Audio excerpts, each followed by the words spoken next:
Hello friends, नमस्कार। मैं doctor Veer Singh आज आपके सामने एक बार फिर एक बहुत ही इम्पोर्टेंट और ज़रूरी विषय के ऊपर आपसे बात करने के लिए आया हूँ। देखिए, आजकल जो है सबसे ज़्यादा इम्पोर्टेंट जो है आजकल विलेज एरिया में, गांव के क्षेत्र में किसानों की इनकम को डबल करने या उसको बढ़ाने की कोशिश की जा रही है, जिसमें कि आप देखेंगे कि एग्रीकल्चर के साथ साथ एनिमल हस्बेंड्री, पशुपालन जो है ये बहुत अहम रोल करता है। इसमें भी सबसे ज़्यादा डेयरी इंडस्ट्री है, जिसमें मिल्क प्रोडक्शन जो दुग्ध उत्पादन है, इससे लोगों की सबसे ज़्यादा इनकम होती है। तो दोस्तों, इसमें मैं बताऊं, सबसे ज़्यादा आप लोग दुग्ध उत्पादन के लिए गाय और भैंस का पालन करते हैं, तो उससे ही ज़्यादा मिल्क प्रोडक्शन का सबसे ज़्यादा शेयर जो है, भाग जो है इन्हीं दोनों पशुओं से आता है।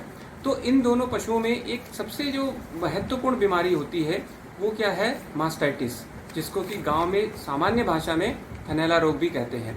आप सभी जानते हैं ये बहुत ही ज़रूरी विषय है, जिसके ऊपर कि आप सभी को, जो भी लोग पशुपालन से जुड़े हुए हैं, जो भी डेयरी इंडस्ट्री से जुड़े हुए हैं, उनको जानना, जागरूक होना और इसके बारे में जानकारी रखना बहुत ज़रूरी है। देखिए दोस्तों, सबसे ज़्यादा इम्पॉर्टेंट क्या है? जैसे ज़्यादातर लोग क्या होते हैं कि किसी भी बीमारी के उपचार के बारे में, ट्रीटमेंट के बारे में ज़्यादा इंटरेस्ट दिखाते हैं कि अगर बीमारी हो गई तो हम उसको कैसे ठीक करेंगे, कौन सी दवा लगाएंगे, क्या क्या काम करेंगे जिससे कि बीमारी जल्दी से जल्दी ठीक हो जाए। लेकिन ये एक ऐसी बीमारी है जिसमें आपको ट्रीटमेंट के बारे में कम ध्यान देना है, लेकिन बचाव के बारे में सबसे ज़्यादा ध्यान देना है। सबसे पहले मैं ये बता दूं, ये बीमारी लगभग काफ़ी बहुत सारे पशुओं में होती है, जैसे कि आप जानते हैं गाय, भैंस, घोड़ा, बकरी, शीप और भी जिस तरीके से जो जानवर होते हैं, जो भी मिल्क प्रोडक्शन जहाँ पर भी थोड़ा बहुत होता है, वहाँ पर ये बीमारी होती है। लेकिन आज हम विस्तृत रूप से गाय और भैंस के बारे में बात करेंगे। गाय भैंस में भी आप देखेंगे कि ज़्यादा दूध आजकल गायों से ही उत्पादन होता है। जो गाय होती है बहुत ज़्यादा मिल्क दूध देती है, 30 से 40 लीटर तक दूध देती हैं, और भैंस का उत्पादन इतना ज़्यादा दूध का नहीं होता है। तो आप एक चीज़ ये भी अलग कर सकते हैं कि जो थनैला रोग है वो गायों में ज़्यादा होता है बशर्ते कि भैंस के।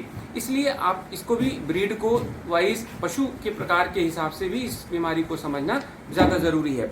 इसमें आप देखिए कि इस बीमारी के बारे में, जैसे पहले मैंने बताया कि इसका जो है एक इकोनॉमिक एस्पेक्ट जो है, जो इसका जिसमें कि पैसा बहुत ज़्यादा इन्वॉल्व है, आपका जो वित्तीय लॉस है वो बहुत ज़्यादा है, वित्तीय नुकसान जिसको कह सकते हैं। करीब करीब पूरे देश में अगर आप देखेंगे तो 30% जो दूध होता है, 20 से 30% जो दूध होता है वो बर्बाद होता है।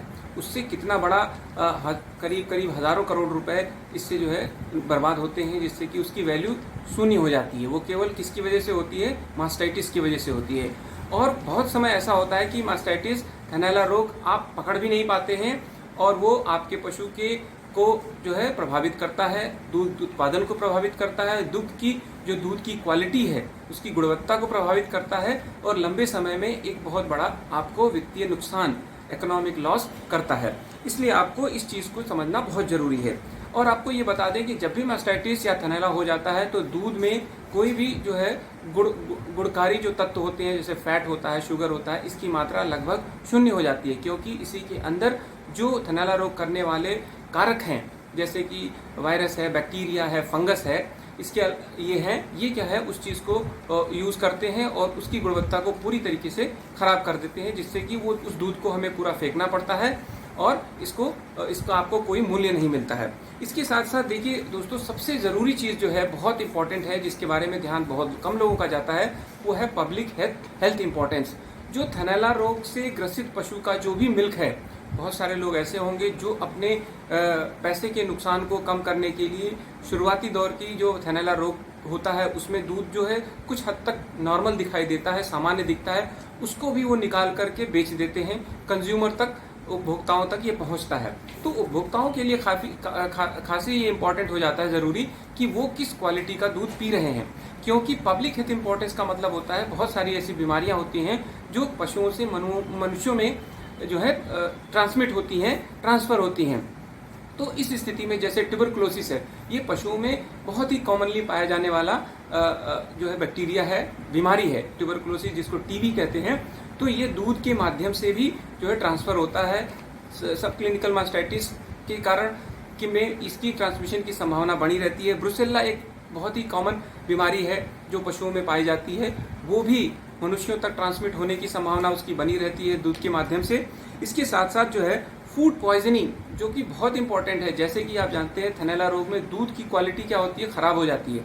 खराब होने से उसमें जो तमाम तरीके के बैक्टीरिया, जो जीवाणु, विषाणु या फंगस जिसको कह सकते हैं, वो आ जाते हैं। अगर उसको हम कंज्यूम करते हैं, उसी दूध को हम खाते हैं, तो उससे हमें फूड पॉइजनिंग की चांसेस होती हैं। लोग कहते हैं कि हम हमारे हिंदुस्तान में, भारत में हम लोग बॉइलिंग, बहुत ज़्यादा दूध को गर्म करते हैं, इससे क्या है कि सारी चीज समस्याएं दूर हो जाती हैं। लेकिन ये फूल प्रूफ जो है आपको गारंटी नहीं देता है कि आपको फूड पॉइजनिंग नहीं हो सकती है। तो इस लिहाजा से पब्लिक हेल्थ इंपॉर्टेंस से कंज्यूमर को भी अवेयर होना बहुत ज़रूरी है कि आप जो दूध कंज्यूम कर रहे हैं उसकी क्वालिटी या गुणवत्ता कैसी है। इसके साथ साथ आप देखिए, मैंने पहले भी बताया कि ये बीमारी ज़्यादा किसमें होती है, जो पशु ज़्यादा दूध देते हैं। हाई यील्डिंग जो मिल्क प्रोडक्शन होता है, उन पशुओं में ये बीमारी ज़्यादा होती है। तो उनके ऊपर ज़्यादा ध्यान देने की, जो भी किसान है, पशुपालक है, जिनके पास इस तरह के पशु रखे गए हैं, वो उसके ऊपर ज़्यादा ध्यान दें और उनसे जो है उनके प्रोटेक्शन के लिए ध्यान दें। जैसे आप दूसरी चीज़ ये भी है कि पशु में ये ट्रांसमिशन कैसे होता है, पशु को थनैला रोग होता कैसे है, और जब तक आप ये नहीं जानेंगे उसकी रोकथाम नहीं कर पाएंगे। जैसा आप जानते हैं थन में जो होता है, जो टीथ होता है, जिसको कि हम दूध निकालते हैं जिस की तरीके से उसको पकड़ करके, उसमें एक रास्ता होता है जिसके माध्यम से दूध आता है। तो उस रास्ते से ही बहुत ज़्यादातर संभावना ये रहती है कि उस रास्ते से ही बैक्टीरिया, वायरस या फंगस जो है थन में प्रवेश करता है और वहाँ पर इन्फेक्शन करता है। तो आप सभी को ये भी जानना जरूरी है कि पशु के चारों थन जो हैं अलग अलग होते हैं और अलग अलग तरीके से चारों में इन्फेक्शन होता है। और ऐसा ज़रूरी नहीं है कि एक थन में हो गया तो दूसरे में भी अंदर ही अंदर कोई ट्रांसमिशन का तरीका नहीं होता है, फैलाव का तरीका नहीं होता है। चारों थन में चारों रास्ते अलग अलग हैं, अलग अलग 4 रास्ते से ही बैक्टीरिया, वायरस या फंगस या कारक का प्रवेश होता है, तभी ये थनैला रोग होता है। तो इस केस में आपको क्या ध्यान रखने वाली बातें क्या है कि जब भी आपका पशु जहाँ भी रहता है उस एरिया का जो है आपको साफ सफाई बहुत रखना है। जो सरफेस है जहाँ पर आपका पशु बैठता है, कच्चे में बैठने वाले पशुओं को इसकी संभावना ज़्यादा रहती है, और जो थोड़े हार्ड या सूखे या तो पक्के एरिया में जो बैठते हैं उसमें थनैला रोग की संभावना कम होती है, बशर्ते कि ऐसा हार्ड या कठोर सरफेस ना हो जहाँ पर कि उसके थन में चोट लग जाए या किसी तरह की इंजरी हो जाए। तो उस केस में आपको इस तरह का ध्यान देना है। दूसरा ये है कि जो आदमी दूध निकालता है उसकी भी बहुत ज़्यादा इंपॉर्टेंस है। जो भी मिल्कमैन है उसका हाथ, उसके नाखून कटे हुए हैं कि नहीं, उसके हाथ की सफाई है कि नहीं, और वो खुद भी किसी बीमारी से ग्रसित तो नहीं है। और दूसरी चीज़, वो जिस बर्तन में दूध निकालता है वो बर्तन स्वच्छ तो है, जिस पानी से थन को धोता है क्या वो पानी तो स्वच्छ है। तो इस तरीके की जो चीज़ें हैं, जिसमें जैसे सामान्यतः रूप से कहा जाता है कि जब भी दूध निकालना है सबसे पहले बर्तन को साफ करिए, जो दूध धोने वाला है वो अपने हाथ को साबुन से धो ले, फिर बर्तन को धो ले और बर्तन में थोड़ा पानी ले जिसमें कि PP पोटेशियम परमैंगनेट का पानी, हल्का पानी, बहुत ही हल्का पानी बनाए, जिससे कि थन की सफाई करे और उसको सुखा ले। सुखाने के बाद ही जो है फुल हैंड मिल्किंग करे, उसको नकलिंग या नाखून से लगाकर दूध ना निकाले जिससे कि उसके टीथ में कोई चोट लगे। तो जो दुग्ध दूहने की प्रक्रिया है उसका भी बहुत महत्व है, दूध दूहने वाले के स्वास्थ्य का महत्व है, जिस पानी या बर्तन का प्रयोग करता है उसका भी महत्व है। बहुत सारे मैकेनाइज्ड जगहों पर आप देखेंगे कि मिल्किंग मशीन का प्रयोग होता है, तो उस मिल्किंग मशीन की स्वच्छता का भी ध्यान देना बहुत ज़रूरी है, क्योंकि उसके माध्यम से भी जो है वो ट्रांसमिट हो सकता है। दूसरी एक बात और ध्यान देने वाली है कि जैसे जहाँ पर भी जिन पशुओं में काफ हैं, बच्चे हैं जो दूध पीते हैं या दूध लगाने से पहले उनको पिलाया जाता है, तो उस बात में आपको ध्यान देना है या ध्यान रखना, उसमें संभावना मास्टाइटिस की ज़्यादा रहती है, क्योंकि जब बच्चे दूध पीते हैं तो वो टीथ कैनाल का रास्ता खुल जाता है और इन्फेक्शन बढ़ने की संभावना होती है, और दूध पीते समय वो टीथ को घाव भी, चोट भी लगाते हैं, जिससे भी इन्फेक्शन होने की संभावना बनी रहती है। दूसरी चीज़, कीड़े मकोड़े काट देते हैं कभी कभी थन में, उससे भी इन्फेक्शन हो जाता है, मास्टाइटिस हो जाती है। और इसके अलावा ये तो स्थानीय रूप से लोकल जो कि थन में प्रवेश करते हैं बैक्टीरिया, वायरस या फंगस, लेकिन कभी कभी जानवर को सिस्टमैटिक या पूरे शरीर में उसको कोई जैसे गला घोटू या किसी अन्य बीमारी, ब्रुसेल्ला या ट्यूबरकुलोसिस का शिकार है, उस केस में भी अंदरूनी तरीके से भी थनैला रोग हो सकता है। तो वो तो बहुत कम संभावना होती है, लेकिन 80 से 90% संभावना उसकी लोकल होती है कि दूहने वाले एरिया में थन से ही प्रवेश करता है कारक, तभी जो है थनैला रोग होता है। देखिए इसमें क्या होता है कि आपको ये भी सोचना ज़रूरी है, जानना ज़रूरी है कि क्या ऐसे कारक हैं जो कि इस बीमारी को बढ़ावा देते हैं।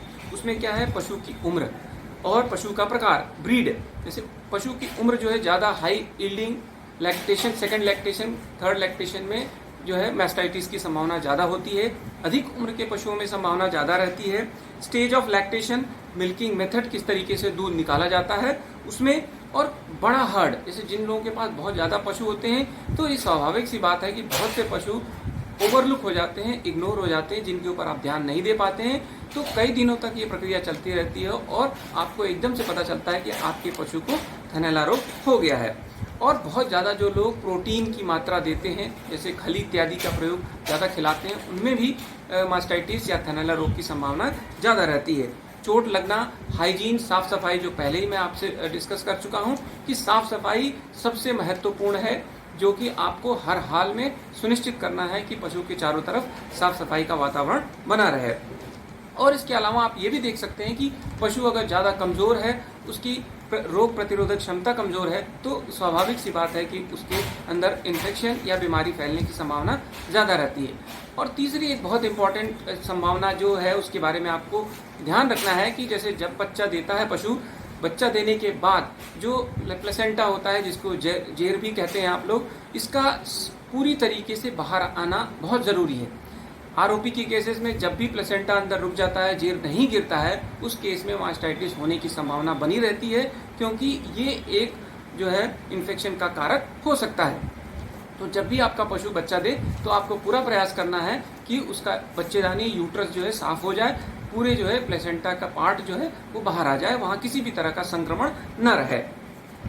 इसके अलावा आपको क्या देखना है कि अब देखिए, आपको ये है कि आपने सारे प्रिकॉशन ले लिए, तो इसके बाद भी अगर हो जाता है तो आपको ये जानना ज़रूरी है कि हम कैसे पहचानें।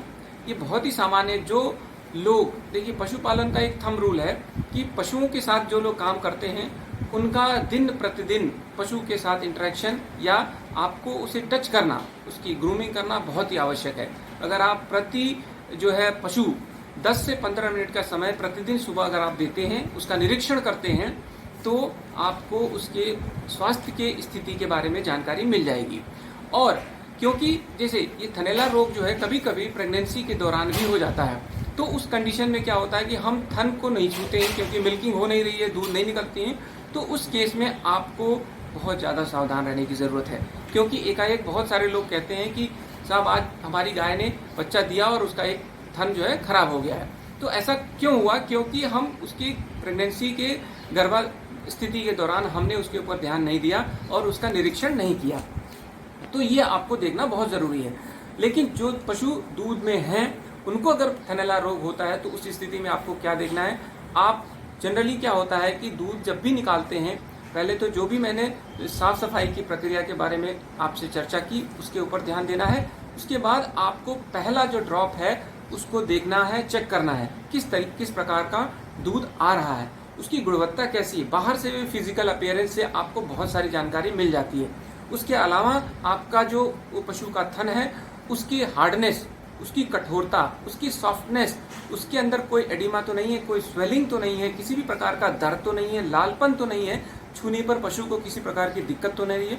ये बहुत ही सिंपल और साधारण लक्षण है जो आप सामान्य रूप से इसको देख सकते हैं। और आपको बताएं, लक्षण आने के बाद आपको किसी भी सूरत में इसमें कोई भी देरी नहीं करनी है, क्योंकि थनैला ऐसी बीमारी है, मास्टाइटिस ऐसी बीमारी है कि आपकी देरी, आपकी लापरवाही से पशु पूरी तरीके से विकलांग हो सकता है। अब देखिए, विकलांग की बात मैंने की है, विकलांगता ज़्यादातर पशुओं में यूज़ नहीं किया जाता है, मनुष्यों के बारे में करते हैं, दिव्यांगजन बोलते हैं, लेकिन पशुओं में ये चीज़ आपको जानना क्यों ज़रूरी है। आजकल आप इंश्योरेंस के बारे में सुने होंगे, पशुओं का जो है बीमा होता है, उसमें दो कैटेगरी होती है, एक मृत्यु का होता है, दूसरा विकलांगता होती है। तो जब भी आप बीमा कराएं अपने पशुओं का, उसमें विकलांगता का चयन जरूर करें। उससे क्या होता है कि यदि आपके पशु के थनैला रोग हो जाता है, थनैला रोग होना चारों थनों में हो जाता है, पशु की जो है उत्पादकता शून्य है, उसकी मार्केट वैल्यू 0 हो जाती है, लेकिन वो जीवित है, वो उसकी मृत्यु नहीं हुई, लेकिन इस परिस्थिति में भी आपको बीमा का क्लेम मिल सकता है। इसलिए इसकी जानकारी होना बहुत ज़रूरी है। सपोज करिए पशु का एक्सीडेंट होता है, उसका पैर टूट जाता है, पैर को काटना पड़ता है, लेकिन फिर भी वो जीवित है, लेकिन वो आपके लिए किसी भी प्रकार की उत्पादकता नहीं है, उसकी कोई वैल्यू नहीं है, लेकिन फिर भी आपको इसके लिए भरपाई बीमा कंपनी करेगी। तो ये चीज़ मैंने अलग से आपको बता दी कि विकलांगता के बारे में भी आपको ध्यान रखना है। तो जहाँ तक थनैला रोग के बारे में हम डिस्कस कर रहे थे कि उसमें आपको बताया गया कि आपको प्रारंभिक लक्षण जो होता है उसकी जांच करना बहुत ज़रूरी है। एक छोटी सी स्ट्रिप मिलती है, मास्टाइटिस स्ट्रिप, मार्केट में किसी भी मेडिकल स्टोर से आप ले लेंगे। उसमें आप उसको सीख भी सकते हैं।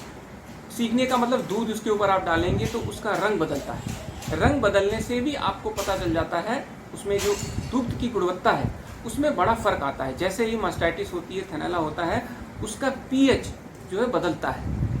पीएच बदलता है तो उसका इंडिकेशन उस कागज पे आपको पता लगता है। तो अगर आप जागरूक किसान हैं, पशुपालक हैं, आप चाहते हैं कि किसी भी परिस्थिति में मैं अपने पशु को थनैला रोग ना होने दूं, तो आप उस कागज के टुकड़े को अपने घर में रख सकते हैं और साप्ताहिक रूप से अपने पशु के जो है दूध का निरीक्षण कर सकते हैं। तो इस तरीके से आप लक्षण पता करने के बाद एक संबंधित किसी भी पशु चिकित्सा अधिकारी से, वेटनरी ऑफिसर से संपर्क करके उसका ट्रीटमेंट स्टार्ट करिए।